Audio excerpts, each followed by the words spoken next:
I'm a city guy. Yes, I've hiked and biked in the mountains and camped and sailed and spent ages in cottages and cabins in the forest and by the lake. But push comes to shove, give me a city anytime. I like the country for short periods and I love the city and I'm horrified by the burbs. I don't believe in the ticky-tacky ranchers all in a row and curvy little cul-de-sacs and little league and bikes in the carport driveway. I appreciate that cities can be terrifying and dirty and noisy and packed and often downright inhuman, but for my money, never as inhuman as the ersatz-designed communities that claim to rest on a topsoil of godliness. My first two favorite cities in the world both start with a V, Venice and Vancouver. They're utterly different from one another, but they are beautiful in their water settings, both of them. Venice is a hopeless postcard of a place, but romantic in every stone and rich with history, unspeakably fabulous art, and wonderful food.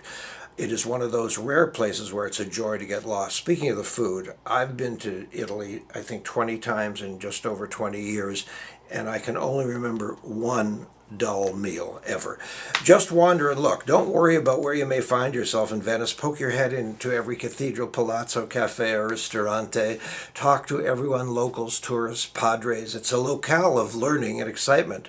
Vancouver is neither the cultural nor architectural capital of the Western world, but there it is, under the mountains and on the water, where you can play tennis and go downhill skiing on the same day. 50 years ago, there was nowhere to eat. Today, there are close to 7,000 restaurants of every kind, and the food is sensational.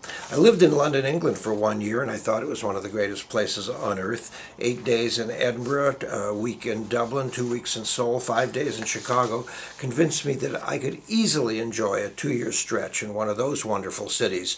In spite of the always real and present danger of earthquake, San Francisco, I left my heart is always pulling me back. On the other hand, I can't imagine living in Los Angeles. If I were a movie star or ran a studio, yeah, okay, maybe I could see it. But even then, yikes. I've lived in Edmonton twice, each time for a year to the day. Hated almost every moment. Bleh. It's not just the heat in the summer and the Arctic cold in the winter, it's dull as dishwater. There is an oddity that runs throughout the province of Alberta, which I can't fathom. More than any place I've ever experienced, people are always going on about how great Alberta is. Yeah!